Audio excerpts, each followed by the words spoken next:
Welcome back, everyone. I'm Michelle Sanner, and today we are going to talk about our final three types of the chemical reactions that we'll be studying this year.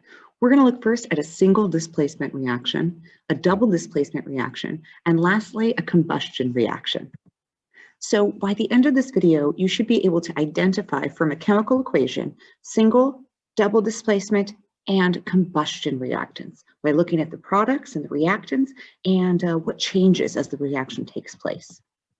First, let's look at a single displacement reaction. The definition of a single displacement is one in which it's also sometimes known, excuse me, my video is just a little large here, as a replacement reaction where one element replaces a similar element in a compound. So if we look at a generic formula, let's say we have an element combined with this compound BX, and if the A and the B switch places, then at the end, see there, the X is now bonded to A, before it was bonded to B. That's a single displacement. One of the elements is changing places in the compound, breaking the bonds that it had with one element, reforming new bonds with another compound. Another way of looking at that is, let's say you start with Y, and then B and X bonded together, a single displacement occurs, and then B breaks its bond with X and forms a new bond with Y.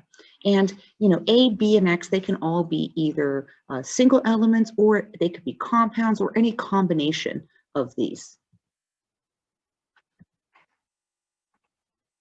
So here are some examples of single displacement reactions. Here we have aluminum, which is a solid reacting with lead nitrate. You'll notice that the aluminum and the lead switch places so that at the end, the aluminum is bonded to this nitrate ion, and the lead is all alone. Its bond with nitrate has been severed, and now the aluminum is free to bond with nitrate. Likewise, you could have magnesium metal here, and here you have hydrogen bonded to chlorine. And after the single displacement reaction takes place, the magnesium is the one that ends up bonding with chlorine over here, and this hydrogen is left alone. So notice that in a single displacement reaction, bonds must be both broken and reformed. And this is in contrast to the synthesis reactions where bonds were only formed, and the decomposition reactions where bonds were only broken. In this case, for single displacement, bonds need to be both broken and reformed.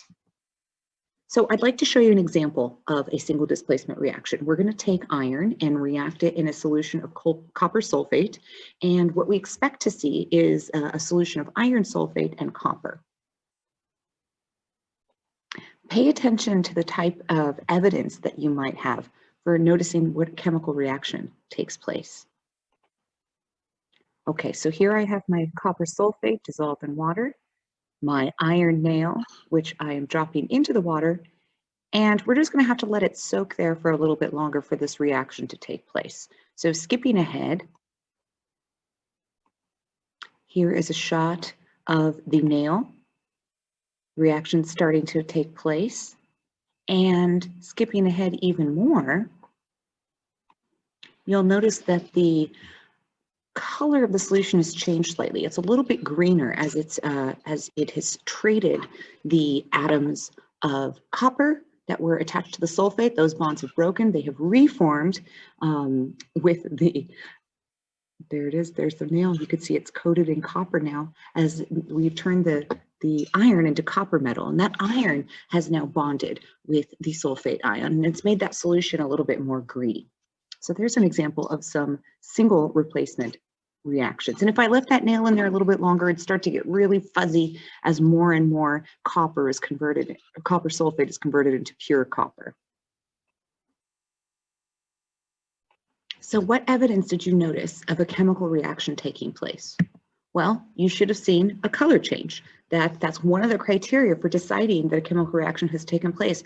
Our, beautiful blue copper sulfate solution turned a little bit more green. Also, a copper precipitate formed where there wasn't one before. That is to say, the atoms that were attached to the sulfate ion turned into solid copper, and you could see that kind of reddish color on the outside of the nail. Let's now look at double displacement reactions. They're very similar to single displacement in that bonds are both broken and reformed in this type of chemical reaction. The definition of a double displacement reaction is where two ions, or the ions of two compounds, exchange places in an aqueous solution to form two new compounds. So if we look at a generic formula, we could say, imagine that A is bonded to X and B is bonded to Y.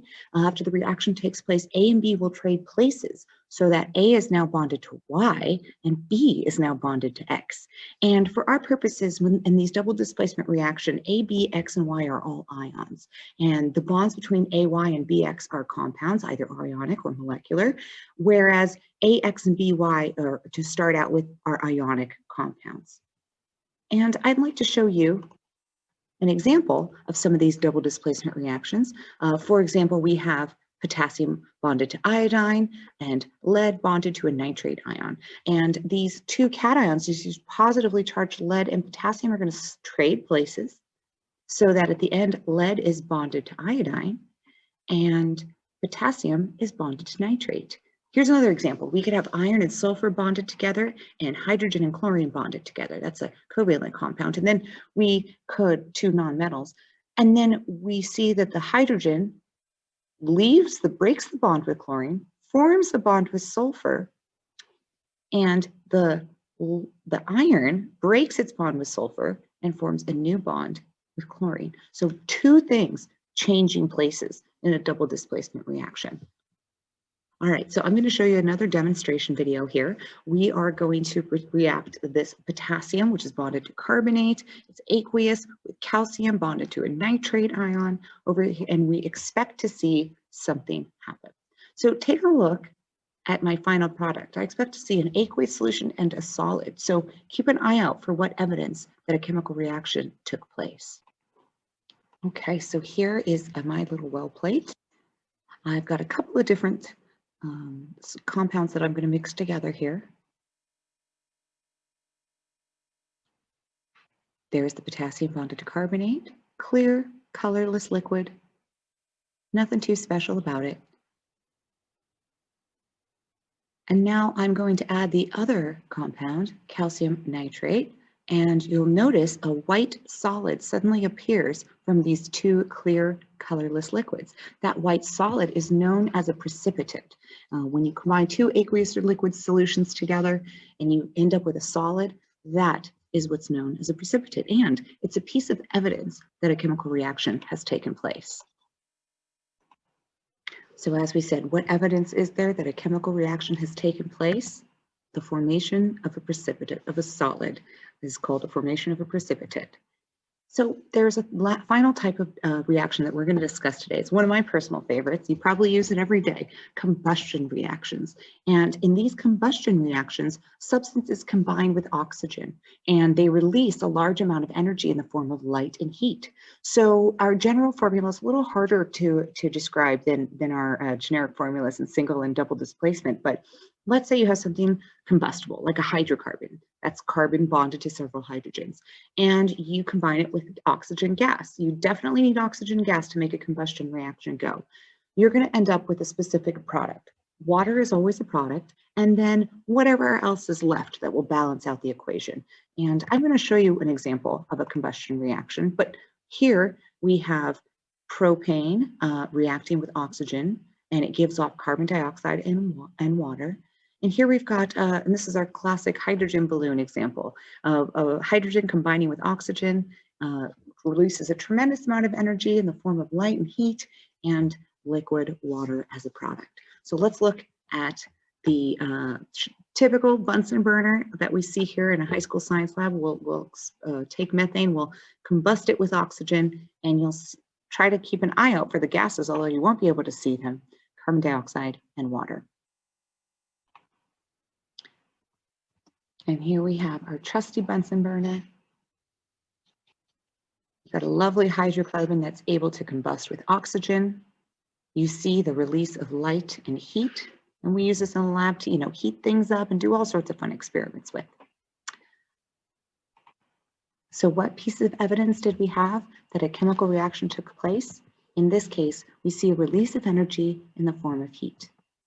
So a couple of hints for helping you identify reaction from the chemical equation.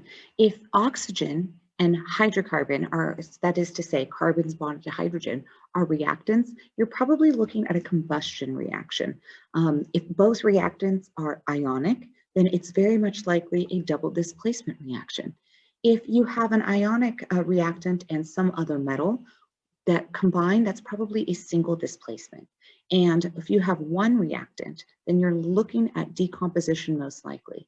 And if you have two or more simple reactants that come together to form one compound, one more complex compound, you're probably talking about a synthesis reaction. So the next time we meet in class, we are going to actually look at several different chemical equations and try to use these tips and try to use the general formulas and what we learned about synthesis, decomposition, single displacement, double displacement, and combustion reactions, and try to identify them from their chemical equation. Well, it was great to see you. I hope you're doing well and you're having a great day, and I will see you next time. Bye now.